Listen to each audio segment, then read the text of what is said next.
Hi folks, welcome to the Prepared Homestead. This is Travis. Thank you all for stopping by to watch. Well, apparently there's been another shooting in Texas this morning. I don't know a whole lot of details about it, but apparently there's at least been a couple of victims. And of course, many of you already know that yesterday there was a vehicle that drove through a bunch of apparently illegal immigrants, possibly, definitely immigrants, that were down in Brownsville, Texas. They were all standing at a bus stop, and an SUV just plowed right through them. 8 of them died. Several others are injured. The video, there's some very extremely graphic video out. I would not advise trying to watch it unless you can handle the type of basically warlike images in some of these videos. This kind of stuff has been going on. It's increasing, folks. There's been over 200 mass shootings in this country since the beginning of the year. And you can sit here and say, well, that this of them are being done by maybe illegal activity, illegal immigrant activity. Maybe it's being done by the left. Maybe it's being done by the trans community. Maybe it's being done by the far right. The point is we're seeing a lot of violence, and I've talked about this so many times on this channel recently, and it's not even the mass shootings, just assaults and rapes and just random acts of violence I mean, without trying to dig into specific numbers, and sometimes those are false anyways, it's becoming very obvious that we're seeing massive amounts of violence kind of explode in this country. And it's quite possible that all of this, or at least a good portion of this, is being orchestrated. And there's a reason why, if that is true, that would make sense. And I think that this is another tool that these globalists, that these people that are trying to rule the world and instigate their Agenda 2030 Great Reset, I think this is a tool that they are using to get us to that point. I want to explain to you a little bit of how things have gone in China, because I think that looking at how things have transpired in China over the last couple of decades could give us great insight as to why all of this violence and all of this chaos is most likely leading us to a very powerful police state that is just right out of the playbook of 1984 and the Great Reset.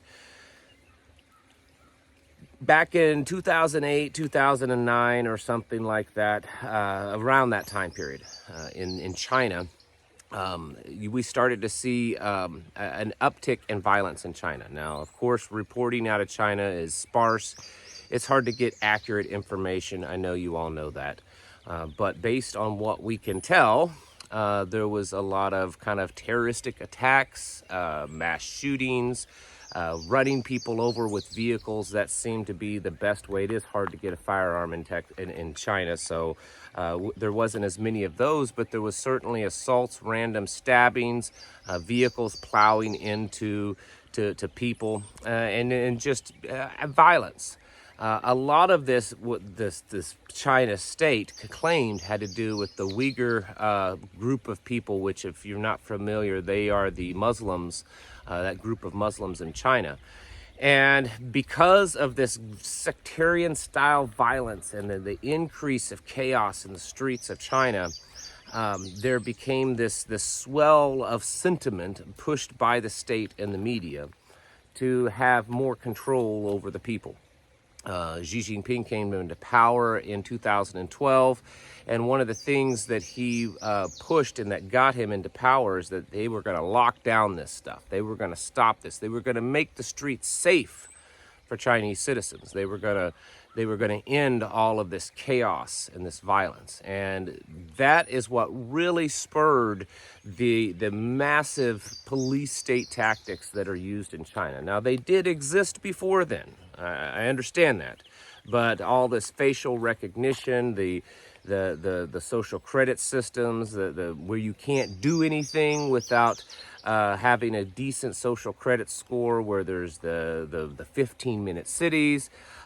We saw that the tactics that they put into place used very well during the COVID outbreak in China. Now, again, I know I'm basing a lot of this off of official numbers and official reports, but even if those official numbers and reports aren't correct, it really still fits, because in the end, what really matters is the perception of the people. I said that all throughout the whole COVID pandemic. It doesn't really matter what the true numbers are, or what the true seriousness of the pandemic was. What mattered is the perception of the people, and that perception is really based upon the official narrative. So if you look back at comparing the United States to China, during the pandemic, we had like 1.1 million deaths officially, and China had a little less than 90,000 deaths officially. And of course, most experts believe it was substantially more, but even the estimates of what the deaths in China still per capita are much, much smaller than what there were here in the United States, because there's a lot more people in China. A lot of the World Health Organizations and the World Economic Forum, in fact, Klaus Schwab himself has praised Xi Jinping in China with their COVID handling response, because they used such draconian police powers to lock it down, and it prevented the spread of it. All of this all fits together, folks. That there was this group of people in China that they wanted to ostracize, and they wanted to say, hey, look, they're the bad guys. See them? They're extremists. See, they're these extreme people, and we have we have all this violence that we claim is because of them. And so we need these huge amounts of police powers and control of the people. And then they proved that it was such a great success during the lockdown, during the COVID pandemic, so that because they can say, hey, look at the rest of the world, look at all the deaths, and look at all the economic problems that they had. And China actually did really well. They didn't have that many deaths as compared to the rest of the world.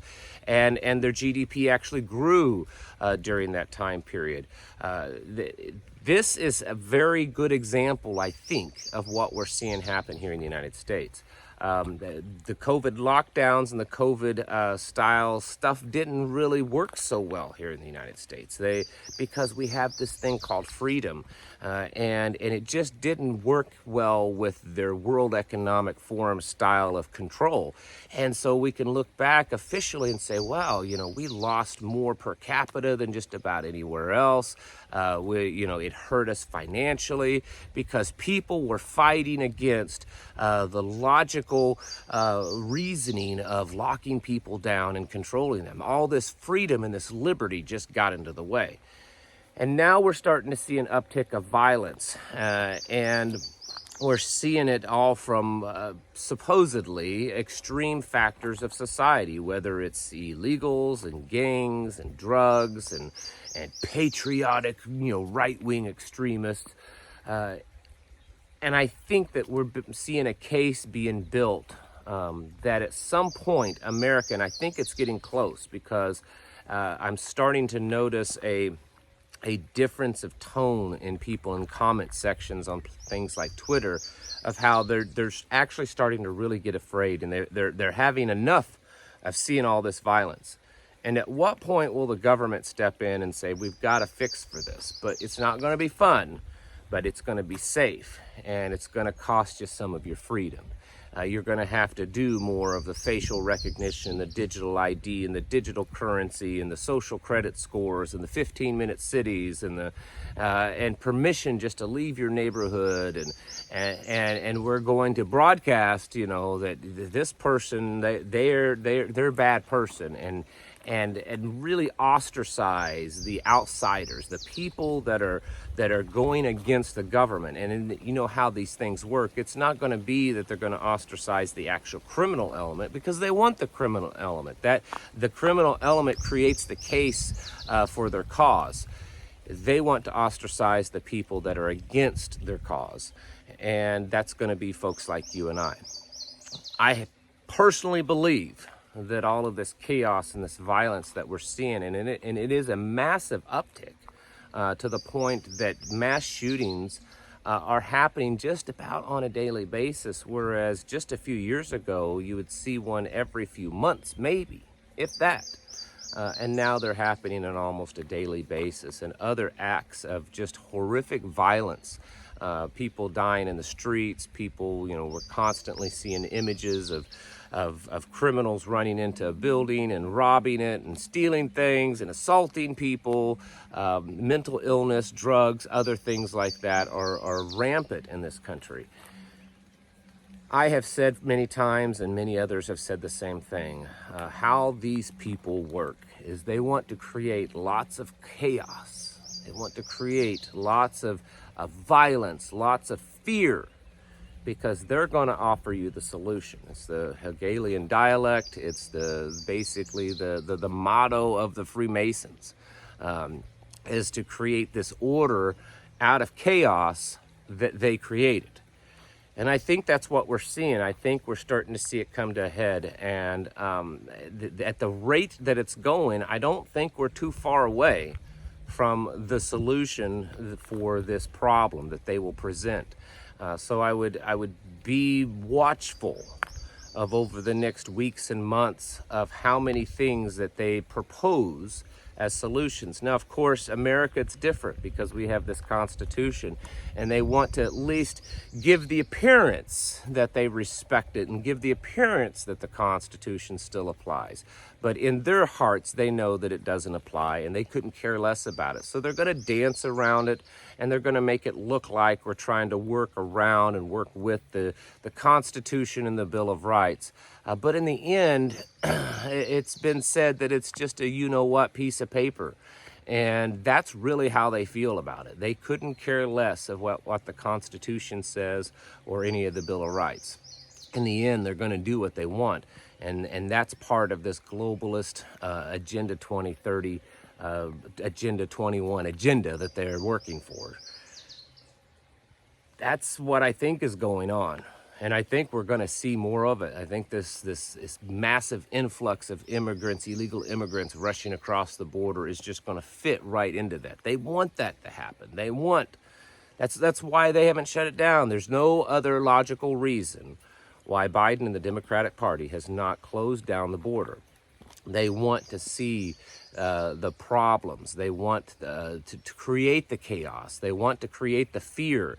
And so that at some point, people will be begging for the control. They will be begging for the security and the safety, because the streets of America will become so violent and so chaotic that the people won't have any other choice other than to beg for some type of assistance. And of course, that assistance is going to become in the heavy-handed and thugged boot on your neck from the government. That's exactly what they're going to do. And it's been part of the plan for a long time, and they've been setting it up into place since COVID. There's been so much more talk about digital IDs, digital passports, 15-minute cities, smart cities, digital money, facial recognition scanning, credit scores or social credit scores, ESG scores. All of this kind of talk has drastically, very dramatically increased since 2019. And now we're starting to see the other piece of the puzzle, and that's the massive increase of chaos and violence and fear on the streets of America. And I do believe that we're watching the plan play out, and it's moving us very close to the day that we will see a Chinese-style system here in this country. It was just months ago that Klaus Schwab was interviewed and actually praised Xi Jinping and the communist Chinese in creating a blueprint for the Great Reset. He said that the way that China handled the lockdown and the way that they handle people should be looked upon as a blueprint by the rest of the world. And although our government and media is trying to spin this story that China is such the enemy and we have to go and fight China. We all know very well that our president is pretty much bought and paid for by the CCP. And many other folks in government. We need to get ready for this, folks, because it's happening. It's real. This violence is probably not going to go away anytime too soon, at least not until we see the jackbooted thugs in the streets of America controlling everything that we do, just like you see in the communist Chinese, in many of their cities over there. We need to be prepared for this. Be prepared to live outside the system. Be prepared to build your own alternative systems. Be as self-sufficient as possible. Build tribe and community, and be able to not be dependent upon the government and its systems. Folks, it's time to get your houses in order and to prepare yourselves mentally, physically, and spiritually. Thank you for watching. I'll catch you in the next video. Throughout all history, precious metals have been the one solid asset that has held their value through banking failures, hyperinflation, and financial collapses. Visit the link below to moneymetals.com to find a wide variety of silver and gold to secure your wealth with real money. When I purchase online, I choose moneymetals.com because of their fast and secure service and competitive pricing on a wide variety of precious metals. Moneymetals.com in the link below.